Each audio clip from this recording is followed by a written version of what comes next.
This is Talk of the Town, a weekly program featuring community events happening in and around Northeast Michigan, with your host, Nancy Smitham, and get the latest news from Alpena Community College with Dr. Olin Joyton. And now, today's Talk of the Town.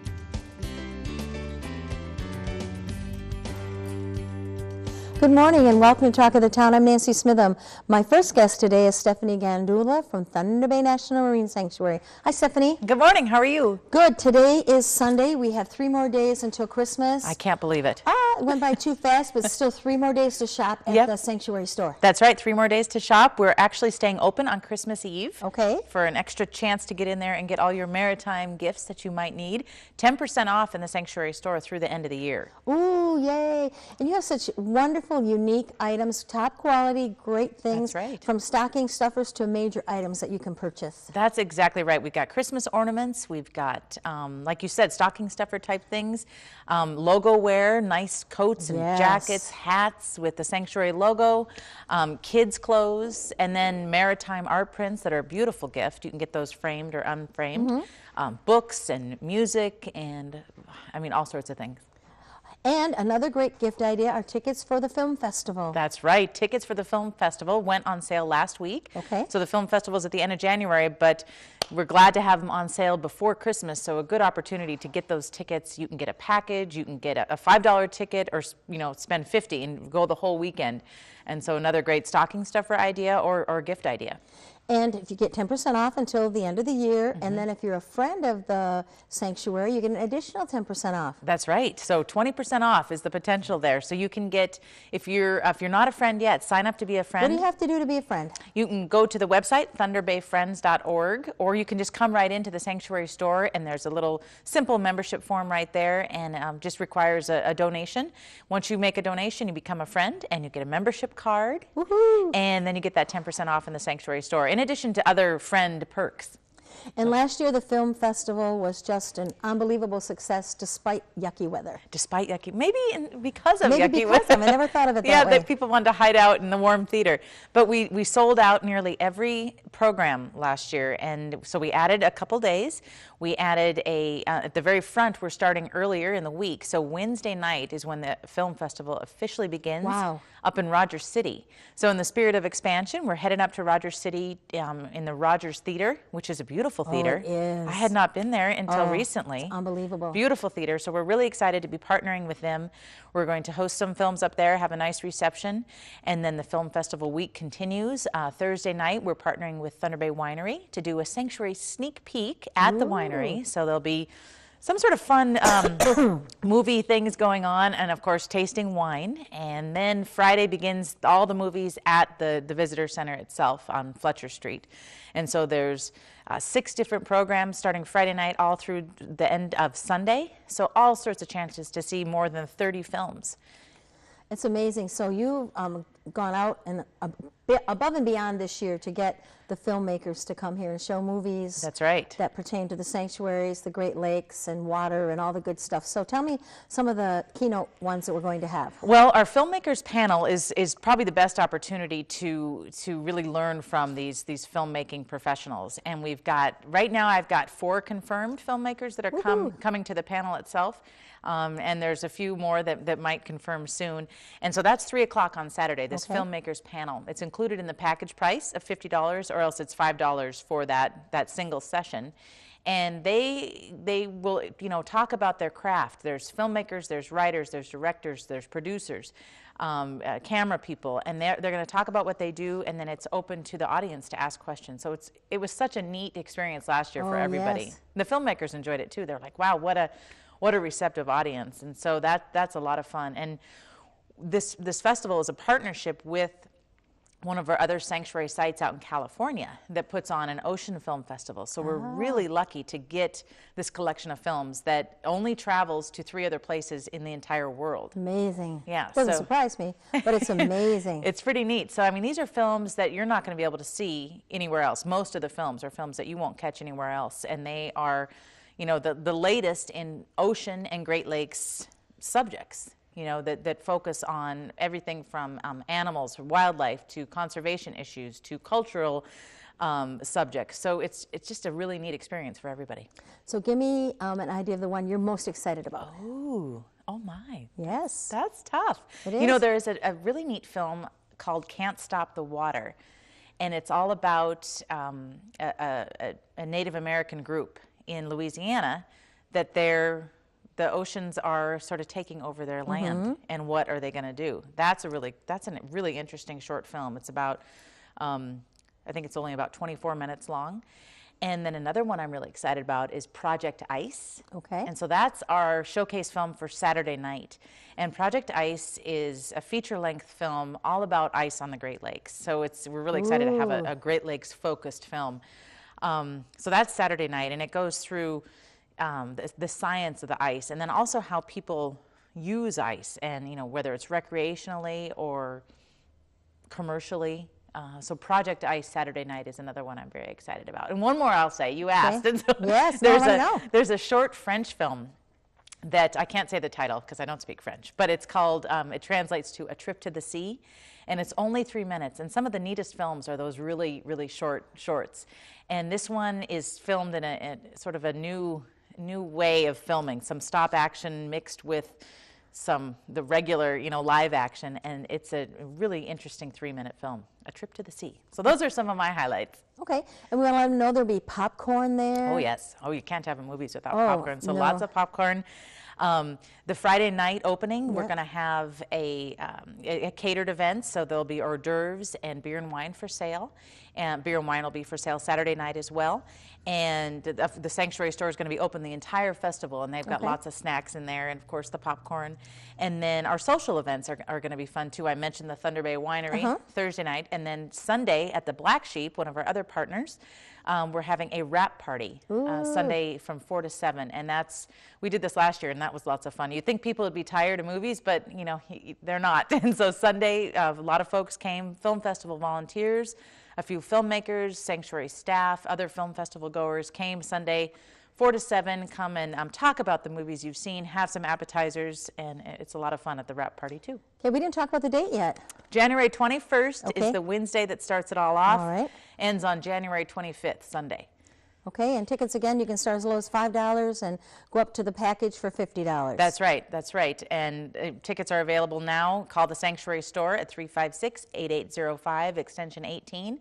Get your ticket today. We're already selling them. And you can go online and check out the schedule too. That's right, thunderbay.noaa.gov, and there's a link that says Film Festival. Click on that, and that's going to take you to the schedule. Okay, thank you very much. I look forward to talking to you next year. Yeah, next year. Amazing. Happy holidays. Thanks, you too. Please stay tuned. I'll be right back with some information from the Salvation Army following these messages. Hi, welcome back. My last two guests are both from the Salvation Army here in Alpena. I have Major Kevin Cedarval and Lieutenant Amy Cedarval. Good morning and welcome. Good morning. Thank you. Thank you for having us. Christmas, you're welcome. Christmas is 3 days away. How are we Yes. doing? Oh, it's kind of the home stretch now. We just had our distribution on Friday for the families to get the food and the toys for their children, and that went off well, and now we're kind of in the home stretch with kettles and fundraising. So Kevin, how are you doing with your trees, where you have the little tags on the trees? Well, those are all completed at this point. We had a great year. We had a lot of trouble even keeping tags on trees, so we had Wow, what to a sort happy them from problem. one tree to another one. They went well. We're just ecstatic with the amount of people who have really taken that project on in town and really done a great job for us. I see the kettles out and about, and so people are buying the kettles and spending money to help that way too. And then, of course, all the kettles in the stores. I mean, you have some really great workers working Yes. them, some wonderful volunteers. Make eye contact with them, tell them hi, say, nope, I send in a check, but they say thank you. And it's just a wonderful thing. I see the little kids going over and dropping their change in. So it's a fun thing, and it lets people learn early in life that what the Salvation Army does and how you're out there helping people. It is, and what a lot of people don't realize is the kettles don't just fund our Christmas activities. That's a quarter of our yearly budget we get from our Christmas fundraising with the kettles and the mail appeals at Christmas. And, we rely on that money to get us through, to be able to keep the doors open in order to give services throughout the course of the year. All right, Kevin, so what happens now? You did your major food distribution. That's wonderful. Every family gets a gift basket. The kids get toys, and they get food, and I've seen it happen before. To me, it's organized chaos. But it happens it goes without a hitch every year, and everybody gets help. Now, I'm certain there's families, all of a sudden their situations changed, life changed, you know, and they missed out on that. So what happens to those families now? One of the great things is that we're open year-round, and we have a social worker and an assistant social worker on staff who can deal with those issues year-round. One of the big areas that we do have service is food baskets, and those are available to just anyone that needs them. If they've come up short on funds or they have an unexpected bill come due, those are always available to help with that. One of the other main areas we concentrate on is our utilities assistance as well, which last year we spent almost $270,000 Amazing. on utility assistance for Alpena County. It was a very, very cold winter. Yes. I know that I kept my thermostat down low so that I could afford to pay my bill, but it's pretty scary for those, you know, facing hardships and troubling times, illnesses, and many other things. Like I said, someone's situation can change overnight. Your life can change. Now, I know you do other things too. What are some of the other things that you do to help people in our community? We have, again, our utilities assistance. We do limited rental assistance. We have some prescriptions, and we do some transportation costs. One of the other things we've done is some tokens to help with washing up, laundry tokens, which is a great assistance for people. That can get very expensive especially if you have kids at home. Oh, yes. And those are case-by-case situations. Yes. We also have diapers available for in their pantry area for people who are struggling again, because you know we all know diapers are expensive. Well, they're very expensive, and it's a necessity in life. And if you don't have the money to buy diapers, you probably can't be using a cloth diaper and washing them enough so they're safe and sanitary for a baby. Right. And we also, with our social worker, also meets with our clients to find out if there's what their needs really are, and you know, to be able to assist those needs, we have the thrift store, where the donations come in, and if people are in need of clothing or something specific from a house fire or, you know, whatever the situation may be, case by case basis, they're given a voucher to go to the thrift store to be able to pick things up at no cost to them. Okay. All right. And you're also a church. People need to know that you're a church, and you offer church services and lots of outreach programs through your church. Yes. We have the normal Sunday services with we have Sunday school and morning worship. And then we also have a full program of kids activities similar to the Boy Scouts and Girl Scouts. We also have women's ministries and men's ministries that occur on Thursday, and they do just a variety of things depending on their schedule and the week it is. We also have a program called the Golden Agers, which is kind of a social group for older seniors. Individuals. They meet once a month and they have a lovely lunch together, and usually have some guests come in from the community and just kind of share with them things that they might be interested in. And then we also have the Summer at Risk program for the children. Yes, that is which an unbelievable program. Is one that we're looking forward to being able to be more involved in this year, because we kind of came in towards the middle end of it this year when we moved into town. But you know, that's something that we were very impressed with, and it's something that's very important, because I mean, one of our personal philosophies, but as well as the Salvation Army, is we don't want to just Band-Aid a problem. We want to be able to find a solution and find a way to alleviate some of the problem as a whole. And if you can get some of those kids who are in the at-risk program, you know, that are at risk for falling into this same cycle, you know, we might be able to alleviate some of that future problem coming up. Okay, and as we said, it's 3 days to Christmas. People think, oh, it's too late. I wish I would have done something. Please let them know that it's not too late to do something to help. No, we accept donations right up till the 1st of January. No, and even past that, we'll accept them late. We'll accept them in we March. actually count till about January 15th is kind of our Christmas cutoff to reach our goal. We're behind this year, which we had to make some changes due to some corporate policies that wouldn't allow us to ring at certain places until certain dates, and that definitely hurt us. But we're hoping to kind of pick it up. We think the community is going to take care of it. And oh, they will. So. And as we're taping this, you said you have about 20 families that still need assistance. So if someone's interested in adopting a family, they could come in and talk to you, and you could say, hey, this is what we need for that family. Definitely, we'll get them taken you care know, of. make yourself feel good and help organizations in your community. Absolutely. And still not too late to volunteer, to ring a bell, bring your Nope. kids, bring your family, come on down, help save money from a paid person doing it, Yes. and you know, help us drop off a bag of food items. So many different ways that you can help in your community. Absolutely. Well, I want to thank both of you very much. Congratulations on a successful Christmas campaign. And just want people to know that it's so important because this funds all of your programming for an entire year. A very important thing. Thank you. Thank you so much. Thank you. Merry Christmas to both of you. Merry and Christmas. I'm glad you survived your first Christmas in Alpena. Thank you. Thank you. Thank you. Please stay tuned for Dr. Olin Joynton following these messages.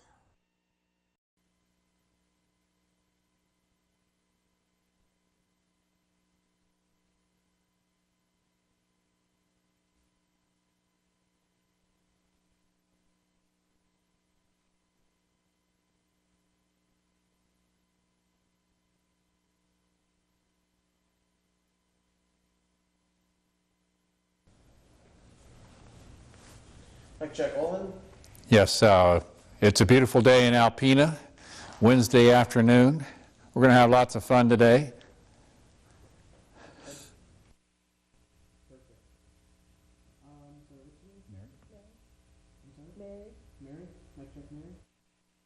Name and I guess what you do. My name's Mary. I'm attending ACC.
Good morning, everyone, and welcome back to Talk of the Town. I'm Olin Joynton, president of Alpena Community College. My guest this morning is Utility Tech ACC student Mary Myers. Welcome to the show, Mary. Thank you. Let's start out with a little bit about you. Where did you grow up, Mary, and go to high school, and how did you come to ACC? Well, I attended a small town much like this. I went to Boyne City Public Schools my whole life, and what got me interested in Alpena Community College was first sports, and then it was the nursing program. And my brother was supposed to come over here for the utility tech the year before me, and he decided not to. And then after that, I was thinking, well, maybe I'll try that. Well, somebody in the family's got to sign Yeah. up for that program. Yeah. Very good. What about the sports? Did you come over here and play on one of our teams? Yes, I am on my second year of basketball currently, and I just wrapped up volleyball. That's great. When's the next home game? I think it's the 3rd of January, Yep. Is that right? Against Mott? Yep. Very good. Well, that'll be really nice. I think the women's team plays at 5:30. Yes. And then 7:30 for the men's game. That's great. And so Boyne City, went to high school here, and originally was interested in nursing and kind of switched fields there. That's not unusual for people going to ACC to start out maybe thinking in one way and go in another direction that looks a little more interesting for them. So one of the activities that you recently become involved with is the Student Ambassador Program. What's that all about? Well, pretty much we're just starting it out, but we will be giving tours of the college and stuff and talking to future possible ACC students and giving them like what a field of campus life is like. They can ask us questions that we can relate to, and we're more apt to talk to them because they're more willing to ask us questions. Because usually when they're in groups and it's like an older role model or someone older, they tend to not ask questions that they typically wouldn't ask. I mean, they'd rather talk to you than me. Yeah, in a way. But so we give like campus tours and stuff like that. And we'll be doing different organizations helping out. Good. And just staying a part of the college and helping out wherever we are needed. Well, I think that's great, and I want to give a compliment to Dean of Student Affairs, Nancy Saya, who got the ball rolling on the Student Ambassador Program, and you are one of 4 recently appointed ambassadors, and you'll be starting your service, I guess, right away in the spring semester. Is that correct? Yep. That's good. I've noticed a desk set up in the lobby of Besser Tech, and I'm told that that's going to be used by the ambassadors to greet people as they come into the building and onto the campus. And so that's great. When I was working in Texas for community colleges there, ambassador programs were highly utilized in the ways that you described. And also, they were on hand for events when members of the public would come in or visitors to campus. Just a way to greet people, make them feel welcome, help them find their way to whatever they're trying to access on the campus.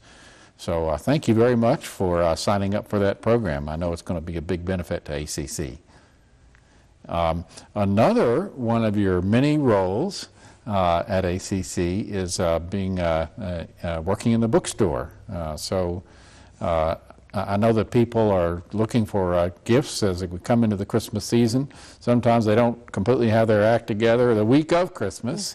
So how about the bookstore, just a little rundown on what it does and how people might look for some gifts, I believe Monday and Tuesday of this coming week. We are open until the 23rd of December. We are currently offering like discount, a third off clothing and 25% off gifts. We have a vast variety of clothing, so any new high schooler students coming in, if their parents want to give them gifts like clothing that sponsors ACC for them, or any gifts down to like babies that want stuffed animals or something. They've got little sleeper suits or snow suits or something like that for babies. They're really cute. You know, so many people in Alpena either went to ACC or their kids did or their spouse did or their employees did. There's so much pride in ACC in this community that people thinking about what to get for themselves or for other people on their list. A great idea is to come into the ACC bookstore this coming Monday, Tuesday, and Wednesday. And what are your hours of operation again? We start up at 8:30 and we go until 5. Very good. So lots of opportunities and some good discounts as we're coming into the Christmas season. That's great. Let's go back to your major, utility technology. And you are a sophomore this year. You took, I believe, some of your general education courses last year and got started with the program. And from here on out, I believe it's all courses in that program. Yep. Is that correct? Pretty much. I'll be graduating this spring with an associate's degree in it. And then I'm possibly coming back for the new bachelor's program they're applying. And then if I do that, there will be a couple more general ed classes I'll need. Well, that's great. It's one of our most successful programs. Lots of connections with the industry. And as you mentioned, we recently got authorization from the state of Michigan to offer bachelor's degrees in a few selected fields. And we are running pretty hard right now at getting a bachelor's degree program in electrical systems technology that connects very well with the associate's degree that you'll be receiving this coming May. And so what a great opportunity. I hope we're able to have all our ducks in the row for you to start the following fall in some of those courses. And you've got a bright future ahead of you. It's a field that's growing in Michigan, all over the Midwest, and for people to have the kind of training, the technical abilities, and some of the higher level skills that will be taught in the bachelor's degree program, that's really terrific. So thank you so much for being a shining star at ACC and for coming to be with me on the program this morning. No problem. Thank you for inviting me. You're welcome. This has been Talk of the Town with Nancy Smitham and Dr. Olin Joyden. For a list of events taking place in Northeast Michigan, visit our website at www.wbkb11.com and click on Community. This has been a Thunder Bay Broadcasting Corporation production.